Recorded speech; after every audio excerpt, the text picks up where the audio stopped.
क्योंकि एक post preference आपको पूरी ज़िंदगी हो सकता है दुख का कारण बना रहे कि काश मैं ये अगर मेरे को पहले पता होता तो मैं ये प्रेफरेंस पहले भर देता। तो साथियों, वीडियो को अंत तक ज़रूर देखें। आप कौन से ट्रेड से संबंधित हो, सभी ट्रेडों की फुल जॉब प्रोफाइल पे बात करी जाएगी, जितनी भी टेक्नीशियन की पोस्ट निकली है। और आगे बढ़ने से पहले एक रिक्वेस्ट करूंगा, अगर आप हमारे चैनल पर नए हैं तो चैनल को सब्सक्राइब कर ले, वीडियो को लाइक करें और अपने दोस्तों के साथ शेयर करें, ताकि आने वाली हर लेटेस्ट अपडेट आपको इस चैनल के माध्यम से मिलती रहे। आपको पता है दोस्तों, टेक्नीशियन का जो सेंट्रलाइज नोटिफिकेशन है वो 2/2026 है। अगर हम वियतनाम की बात कर लें, टेक्नीशियन ग्रेड 3 की जो है वो 7 CPC के अनुसार आपकी लेवल 2 की पोस्ट है, जिसमें बेसिक पे 19,900 रुपये होता है, प्लस DA, HRA और TE आपका मिलता है। टोटल ये अलाउंस मिलते हैं और नाइट ड्यूटी अलाउंस भी मिलता है आपका। अगर आपके वहाँ पे नाइट ड्यूटी होती है तो नाइट ड्यूटी अलाउंस भी आपको मिलता है। इसके बाद अगर हम बात करें, सबसे पहले मैकेनिकल डिपार्टमेंट की बात कर लेते हैं साथियों। मैकेनिकल डिपार्टमेंट में technician grade 3 carriage and wagon, जिसे CNW बोलते हैं, कैटेगरी नंबर इसकी 5 है। मेडिकल स्टैंडर्ड आपका B1 मांगा गया है। इसकी जॉब प्रोफाइल की अगर हम बात करें तो इसमें आपको ये रेलवे में सबसे बड़ा विभाग होता है, लगभग इंजीनियरिंग डिपार्टमेंट और कैरिज एंड वैगन सबसे नंबर 1 पे आता है, इंजीनियरिंग डिपार्टमेंट। उसके बाद अगर कोई डिपार्टमेंट है तो वो मैकेनिकल डिपार्टमेंट है, जो कि अपने आप में बहुत वाइड है। ट्रेन का काफ़ी हिस्सा जो है वो मैकेनिकल डिपार्टमेंट के ऊपर डिपेंड है, बहुत ज़्यादा। तो इसमें स्पेशली कैरिज एंड वैगन में क्या वर्क होता है आपको मैं बताऊं। कैरिज जो कि यात्री डिब्बे और मालगाड़ियों के सुरक्षित परिचालन हेतु तकनीकी जांच और मरम्मत करना। ट्रेनों की रवानगी से पहले पिट लाइन और स्टेशन यार्ड पर व्हील, एक्सल, ब्रेक क्लिप और कपलिंग की बारीकी से निरीक्षण करना। ट्रेन के एयर ब्रेक सिस्टम और न्यूमेटिक प्रेशर पाइपलाइनों में होने वाले लीकेज को ठीक करना। दोस्तों, आपका अगर मैं क्लियरली बात करूं, CNW जो आपकी पैसेंजर ट्रेन और मालगाड़ी होती है उनका रख रखाव आपको क्लियरली करना पड़ता है। जैसे उसमें एक्सल व्हील हो गया, कोई प्रेशर का काम है आपका, एयर सिस्टम, आजकल पता है आपको LHB ट्रेन चल गई है, उसमें लेटेस्ट टेक्नोलॉजी है एयर प्रेशर की भी, तो ये सब आपको देखना पड़ता है। अगर कोई आपकी ACP होगी, अलार्म चेन पुलिंग, अगर आप जो चेन खींचते हो, जो चेन पुलिंग स्टेशन पे होती है, तो चेन का भी वर्क जो है कहीं ना कहीं स्टेशन पे कैरिज एंड वैगन ही देखता है चेन पुलिंग को, जो कि ठीक करना होता है। इसके बाद अगर हम बात करें इनकी ड्यूटी कहाँ कहाँ पे रहती है साथियों, कैरिज एंड वैगन डिपार्टमेंट की आपकी ओपन लाइन में, यानी वॉशिंग लाइन। अगर आप ओपन लाइन में कई स्टेशन पे वर्क कर रहे हो तो बड़े स्टेशनों पे इनकी ड्यूटी रहती है। छोटे स्टेशनों पे बहुत ही कम देखने को मिलेंगे, लेकिन ज़्यादातर बड़े स्टेशनों पे वॉशिंग लाइन में ड्यूटी रहती है। एक इनका सिक लाइन होती है, सिक लाइन पे ड्यूटी होती है, जहाँ पे कोच कट जाते हैं और उनको फिट करना पड़ता है, जहाँ पे ट्रॉली वगैरह चेंज होती है, कैरिज एंड वैगन का वर्क है। अगर आपके व्हील घिस गए हैं या कोई व्हील में ब्रेकडाउन आ गया है तो उस व्हील को चेंज करवाने के लिए ट्रॉली चेंज की जाती है, जो कि ये सब कार्य आपका सिक लाइन में होता है। ये कार्य आपका technician grade 3 carriage and wagon.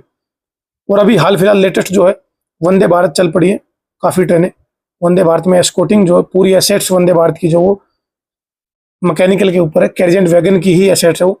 उस पर जो एस्कोटिंग स्टाफ चलता है वो भी CNW का काफ़ी एस्कोटिंग स्टाफ चलता है, और उनको मेंटेन करना, वंदे भारत को मेंटेन करना, सब जिम्मेदारियां जो है technician grade 3 carriage and wagon के अंडर में आती है। इसके बाद बात कर लेते हैं हम डीजल इलेक्ट्रिकल की। Technician grade 3 diesel electrical, B1 medical मांगा गया, कैटेगरी नंबर 6 रहने वाली है। जितने भी डीजल लोकोमोटिव शेड में डीजल इलेक्ट्रिक इंजनों के बिजली प्रणालियों की सर्विसिंग और रीवायरिंग, जितने भी डीजल के जो इंजन है डीजल शेड में, डीजल इलेक्ट्रिक इंजनों के बिजली पर, उनके बिजली के जो भी उपकरण हैं उनके रख रखाव के लिए डीजल इलेक्ट्रिकल ग्रेड 3 आपका होता है। इंजन के मुख्य generator, heavy starter motor, alternator और डायनामिक ब्रेक ग्रिड की खराबी का पता लगाने के लिए लोकोमोटिव के diesel driver desk, relay panel और इलेक्ट्रॉनिक कंट्रोल्स कार्ड की ट्यूनिंग करना। साथियों, जो भी इलेक्ट्रिकल से संबंधित शेड होता है आपका, लोको शेड, जिसे लोको शेड बोलते हैं, उसमें डीजल इलेक्ट्रिकल, एक इलेक्ट्रिकल का पार्ट होता है और एक आपका मैकेनिकल का होता है, एक डीजल इलेक्ट्रिकल, एक डीजल मैकेनिकल।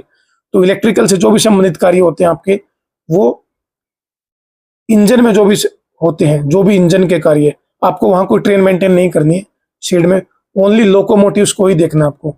जितने भी लोकोज होते हैं, लोको यानी जो भी इंजन होते हैं, इंजन को ही आपको देखना है। डीजल इलेक्ट्रिकल का ये कार्य होता है साथियों। अगर हम नेक्स्ट बात कर ले, हम टेक्नीशियन ग्रेड 3 डीजल मैकेनिकल, वहां पे इलेक्ट्रिकल का वर्क छोड़ के जो भी मैकेनिकल के उसमें पार्ट्स लगे हैं, जैसे कि डीजल लोकोमोटिव के विशुद्ध रूप से यांत्रिक कल पुर्जों के बाहरी रख रखाव के लिए, यानी उसके मैंने पहले भी मैकेनिकल में बात कर चुका हूँ। मैकेनिकल का जो वर्क है वो एक हैवी वर्क होता है थोड़ा सा। जैसे आपके रेल के जो पहिए होते हैं उनमें कोई क्रैक वगैरह तो नहीं है, इंजन में भी सेम ऐसा ही विशाल diesel block, fuel injection pump, turbocharger और बड़े पिस्टन सिलेंडर की ओवर होलिंग, इंजन के air compressor, gearing transmission system और अंडर फ्रेम में सुरक्षा संरचनाओं की फिटिंग। तो आपके जो भी मैकेनिकल से संबंधित पार्ट होते हैं आपको लोकोमोटिव में, सिर्फ आपको वहां पर भी लोको को ही देखना है, कोई ट्रेन मेंटेनेंस नहीं करनी। इसके बाद हम बात करें टेक्नीशियन ग्रेड 3 क्रेन ड्राइवर, जो कि एक मैकेनिकल साइड का ही होता है। अगर मैं क्रेन ड्राइवर की बात करूं, आपको एक इमेज भी दिखाऊंगा क्रेन ड्राइवर कैसा होता है। ये भी रेलवे वर्कशॉप या दुर्घटना स्थल पर पटड़ी से उतरे डिब्बों को उठाने वाली भारी क्रेन का संचालन करते हैं। आपने देखा होगा कई बार, जो भी हम ट्रॉली उठाते हैं, चाहे वर्कशॉप में या सिक लाइन में, अगर किसी ट्रेन के डब्बे में कोई ट्रॉली क्रैक हो गई है तो उस कोच को हम कटवा के सिक लाइन भिजवाया जाता है और भिजवा के वहां पे ट्रॉली चेंज होती है। जैसे ही ट्रॉली चेंज होगी तो ट्रॉली को उठाने के लिए पिट से इधर उधर करना पड़ता है, तो वो क्रेन ड्राइवर का ही काम होता है। उसको संभालना पड़ता है प्रॉपरली तरीके से। भारी लोकोमोटिव इंजन, फ्रेम, व्हील्स और कच्चे माल को शेड के भीतर सुरक्षित रूप से लिफ्ट करना होता है। आप समझ गए होंगे, जो भी भारी सामान है, क्रेन के hydraulic pressure system, gear lever और लिफ्टिंग, चेन वायर, रोप्स की डेली चेकिंग सुनिश्चित करना। क्रेन के जो भी हाइड्रोलिक प्रेशर सिस्टम है, गियर लीवर है और लिफ्टिंग, क्योंकि अगर आप समझो कितना हैवी सामान होगा, आप इस चित्र में देख पा रहे होंगे। देखो कैसे क्या सामान इन्होंने उठाया, ऐसे क्रेन ड्राइवर का काम होता है साथियों। अब बात कर लेते हैं इलेक्ट्रिकल डिपार्टमेंट में कुछ पोस्टें निकली है। आप बड़े ध्यान से मैकेनिकल डिपार्टमेंट की जो जो पोस्टें थी मैंने थोड़ा समझाने की कोशिश करी। अगर आपका फिर भी कोई डाउट होता है तो आप मेरे से पूछ सकते हो कमेंट बॉक्स में कमेंट करके साथियों। और इनकी ड्यूटी की बात कर ली मैंने, ड्यूटी क्लियरली बता दी आपकी। जो कैरिज एंड वैगन CNW है, उनकी ओपन लाइन और वर्कशॉप दोनों जगह ड्यूटी लगती है। अगर आपकी ओपन लाइन वर्कशॉप है तो आपको सिर्फ वर्कशॉप में ड्यूटी करनी है, आपको कहीं बाहर नहीं जाने की जरूरत है। अगर आप ओपन लाइन में आते हो तो आपकी एस्कॉर्टिंग ड्यूटी भी लगेगी।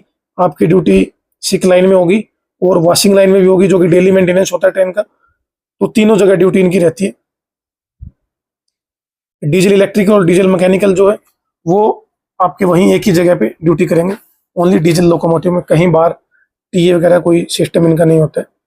क्रेन ड्राइवर, आपका क्रेन ड्राइवर जो है सिक लाइन में और वर्कशॉप में भी, दोनों जगह होते हैं साथियों, ओपन लाइन और वर्कशॉप दोनों जगह। अब इलेक्ट्रिकल की बात कर लेते हैं हम। Electrical grade 3 TRS, traction rolling stock, electric loco shed में मेन लाइन इलेक्ट्रिकल इंजन की हाई वोल्टेज प्रणालियों पर कार्य है। आपने देखा होगा प्लेटफॉर्मों पर यार कई बार जो रास्ते में जितनी भी ओवर हेड लाइनें होती हैं उनमें साथ ही 25,000 वोल्टेज आती है, आपकी 25,000 वोल्टेज होती है। वो जितना भी कार्य होता है उस वोल्टेज का, वहां से कई बार आपने देखा होगा इंजन के ऊपर एक एंटीना सा लगा होता है और वो टच होके उन वायरों पे चलता है।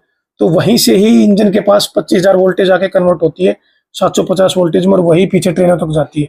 तो इंजन को ऑपरेट करने के लिए भी वो वोल्टेज चाहिए। तो 25,000 वोल्टेज जो है उसका रख रखाव, जो जितना भी रख रखाव 25,000 वोल्टेज का, वो TRS के अंडर में होता है साथियों।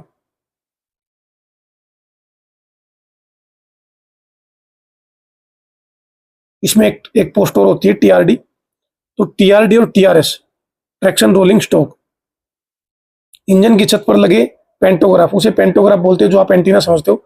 वो एचई तार से 25,000 वोल्टेज खींचता है। और सर्किट ब्रेकर और ट्रांसफार्मर की जांच, पहिए को घुमाने वाली इलेक्ट्रिक लोकोसेड सॉरी, जो काम मैंने अभी थोड़ी देर पहले बताया आपका, जो 25,000 वोल्टेज का रख रखा वो टीआरडी करता है, ओएचई।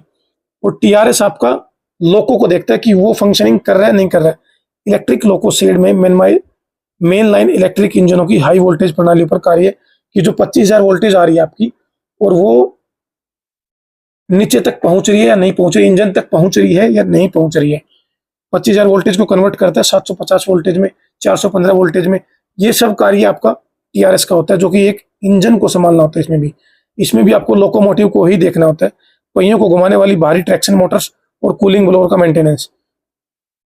इंजन की छत पर लगे पेंटोग्राफ ओएचई 25,000 वोल्टेज बिजली खींचता है। और सर्किट ब्रेकर ट्रांसफार्मर की जांच।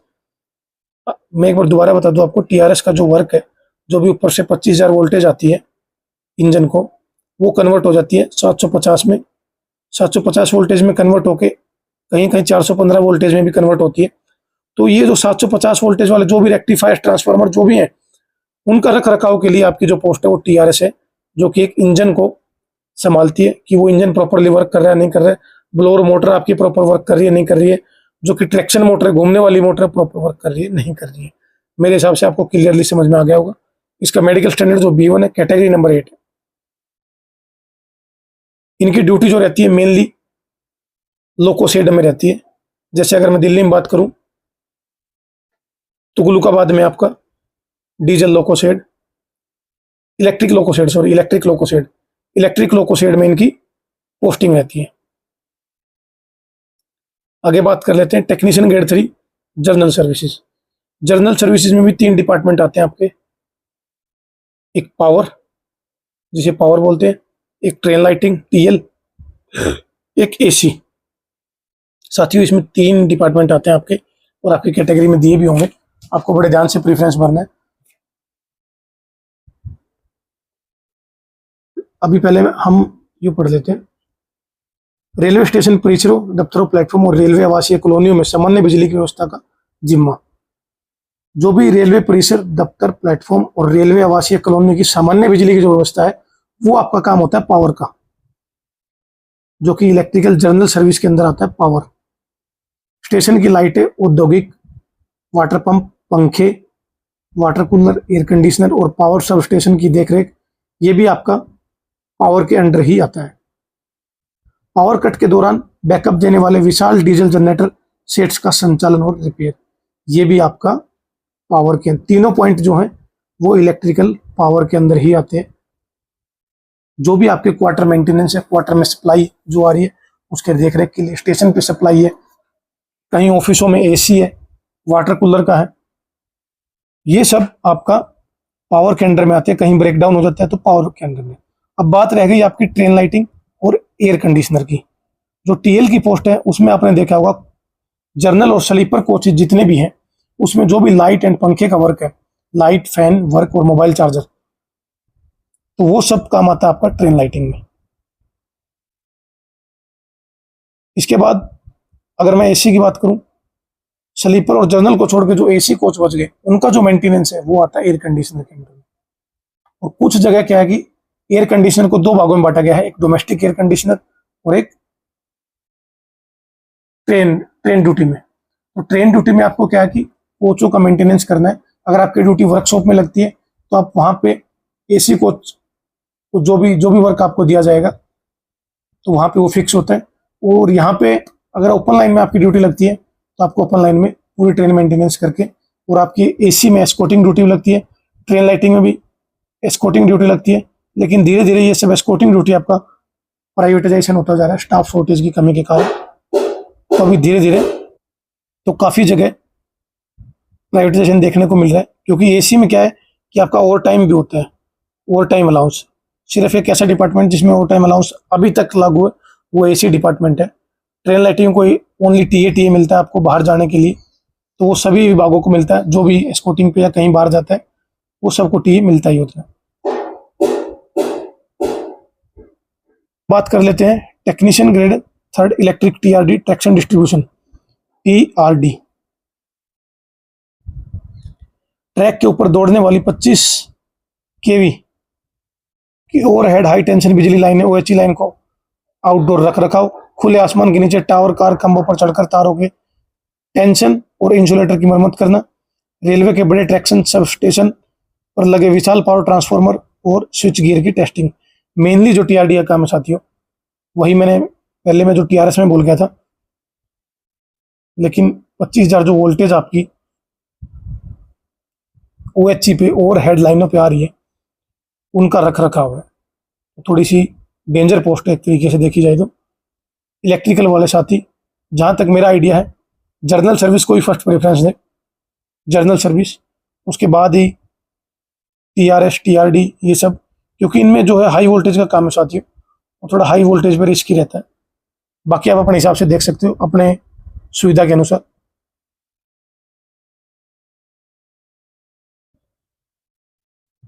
टेक्नीशियन ग्रेड 3 ईएमयू और मेमू, आपने दो ट्रेन देखी होगी साथियों, ईएमयू और मेमू।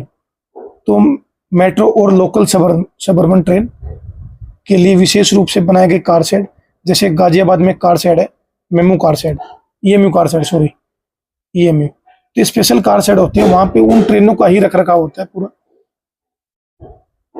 और इलेक्ट्रिकल से संबंधित जो भी आपका वहां पे आपको देखने को मिलेगा। लोकल ट्रेन और ऑटोमेटिक डोर क्लोजिंग सिस्टम, यात्री डिब्बों की लाइट ग्रिड और इलेक्ट्रॉनिक कपलर्स की जांच, ट्रेन के ड्राइवर केबिन में लगे इंडिकेटर, पैसेंजर अनाउंसमेंट और सूचना डिब्बों को बोर्ड पे। इसमें कोई ज्यादा हैवी काम नहीं होता आपका, इसमें भी फर्क सही इलेक्ट्रिकल के लिए। अब बात करते हैं हम इंजीनियरिंग और एसएनटी विभाग की। टेक्नीशियन ग्रेड 3 ट्रैक मशीन, काफी साथी सोचते हैं कि जो ट्रैक मेंटेनर है ग्रुप डी का और ट्रैक मशीन, दोनों का सेम कार्य है। साथियों दोनों का अलग अलग कार्य है। पटरियों पर सीधे काम होने के कारण सख्त आंख की जांच, A3 विजुअल, आपको A3 मेडिकल इसमें मांगा गया है, अत्यंत अनिवार्य है। ट्रैक ब्लॉक के दौरान विशालकाय ट्रैक टैपिंग, संरक्षण और ब्लास्ट गिट्टी साफ करने वाली मशीनों का संचालन। आप में क्या है, मशीन के बाहरी भरकम हाइड्रोलिक वॉल, कटर साइड्स और ऑन बोर्ड डीजल जनरेटरों की रूटीन सर्विसिंग। आप में इसमें एक मशीन होती है आपकी ट्रैक पे जो कि चलती है, आपका उसमें वर्क रहेगा और उसका देख रेख करना आपका कार्य रहेगा। ट्रैक मशीन जो होती है, जो कि पटरियों पर कोई गिट्टी विट्टी टूटी तो नहीं है, और जितनी भी पत्थर होते हैं, पत्थरों को डालने का कार्य लगभग ट्रैक मशीन के द्वारा ही किया जाता है। तो ट्रैक मेंटेनर और ट्रैक मशीन में थोड़ा अंतर है, ऐसी बात नहीं। Technician grade 3 black Smith, railway track के परमानेंट पीवी सेक्शन से जुड़कर बाहरी लोहे के कल पुर्जों को डालने और मजबूत बनाने का कार्य। ब्लैक स्मिथ मेनली जो है आपका ट्रैक के फिश लेफ्ट लोहे हुक्स, क्लैंप, गिट्टी छाटने, टूल्स, गरम, मतलब इसका कार्य, ब्लैक स्मिथ का कार्य जो आपका इंजीनियर डिपार्टमेंट में ही होता है और ट्रैक पे ही होता है। लगभग जो गिट्टी होती है आपकी, जो लोहे के जितने पुर्जे होते हैं, उनके रख रखाव के लिए ब्लैक स्मिथ का कार्य होता है सर। और काफी जगह ब्लैक स्मिथ जो है CNW में भी, मैकेनिकल डिपार्टमेंट में भी होती है, ताकि उनका कार्य के लिए जो भी लोहे का कार्य है वो कर सके। ब्लैक स्मिथ आपकी CNW में भी पोस्ट है। टेक्नीशियन ग्रेड 3 ब्रिज, जितने भी ब्रिज बनते हैं आपके, टेक्नीशियन ग्रेड 3 जो ब्रिज पुल का कार्य वही होता है। उनका जो भी ट्रैक बनाना होगा नदियों के ऊपर, रिवर्स के ऊपर, वो सब उनको वहां पे कार्य करना होगा। आप पढ़ सकते हो, नदियों और घाटियों पर बने रेलवे, बड़े और छोटे स्टील का पुलों की ढांचागत रख रखाव। आपके जितने भी छोटे और बड़े पुल बने वहां पे रख रखाव करना। पुलों के गर्ड्स पर जमी जंग और स्क्रैप करना, सुरक्षा कोटिंग लगाना और एंटी कोरोजन पेंट करना। पुलों पर भारी रिवेट्स को बदलना, नट बोल्ट्स को कसना और ट्रैक पर स्लीपर्स अलाइनमेंट की जांच करना। टेक्नीशियन ग्रेड 3 SNT की बात कर लेते हैं हम। सिग्नल एंड टेलीकम्युनिकेशन, ट्रेनों की सुरक्षा से जुड़ा सबसे महत्वपूर्ण पद और जो पटरियों के किनारे लगे रंगीन सिग्नल लैंप्स को प्रबंधन करता है। पटरियों की दिशा बदलने और इलेक्ट्रॉनिक पॉइंट मशीन, आपने सिग्नल देखे होंगे रेड, येलो और ग्रीन। तो ये सिग्नल का मेन कार्य होता है, जो कि ट्रेन को एक्सीडेंट से बचाता है और जिससे पैसेंजर सुरक्षित अपने घर पे पहुंचता है। सबसे महत्वपूर्ण डिपार्टमेंट आपका। अगर इसमें लापरवाही का कोई 1% भी चांस नहीं होता, तो आप अपना हिसाब से पोस्ट को देखिए। इसमें लापरवाही का कोई 1% भी चांस नहीं होता। अगर आपने लापरवाही कर दी तो हजारों पैसेंजरों की जान आपके हाथ में है। पटरियों की दिशा बदलने में, इलेक्ट्रॉनिक पॉइंट्स, मशीन को पहियों की गिनती करने, एक्सेल काउंटर, सेंसर का रखरखाव करना, स्टेशन मास्टर के केबिन पर interlocking relay, walkie talkie, telephone network और प्लेटफॉर्म डीजल पर डिस्प्ले बोर्ड दुरुस्त करना, ये सब सिग्नल का कार्य है। नेक्स्ट बात कर लेते हैं हम प्रोडक्शन यूनिट वर्कशॉप की। वर्कशॉप की मैंने बात करी आपके लिए, वर्कशॉप फीटर जो कि प्रोडक्शन यूनिट और वर्कशॉप में लगेंगे। इसमें मेडिकल आपका B1 और C1 दोनों कैटेगरी का चलेगा। एक कैटेगरी में B1 आपका 12 या 19 में आप देख सकते हो। इंडोर रेलवे मरम्मत कारखाना वर्कशॉप पर यांत्रिक बाहरी पुर्जों को खोलना, मापना, रेतना, वापस फिट करना, कोच और bogie, suspension pin, spring, wheel, set bearing और इंजन वॉल्स को स्टिक, क्लियरेंस स्पेस। जो वर्कशॉप में जो भी कार्य होता है, जो भी फिट हम ओपन लाइन में जो भी कोच कटता है, मैंने आपको ओपन लाइन बताया कि कोच कटता है, कोच कटने के बाद उसको सिक लाइन ले जाया जाता है। अगर वो कार्य इतना हैवी है कि सिक लाइन में भी पॉसिबल नहीं है, तो उसको हम वर्कशॉप के लिए बुक करते हैं और वो वर्कशॉप जाके ही वो कोच फिट होके आता है और वही कार्य आपको वर्कशॉप वालों को करना होता है। जो कार्य ओपन लाइन में नहीं हो सकता, हैवी जो वर्क होता है, वो वर्कशॉप में जाके होता है। वर्कशॉप में आपका एक बेनिफिट है, आपके लिए इंसेंटिव प्रोवाइड होता है वर्कशॉप में, इंसेंटिव जो कि लगभग 5,000 मंथली आराम से आपका होता है। वर्कशॉप वेल्डर का आपको काम पता ही, वेल्डिंग करना है, तो ये वेल्डर जो आपका वर्कशॉप में भी हो जाएगा और ओपन लाइन में वेल्डर रहते हैं साथियों।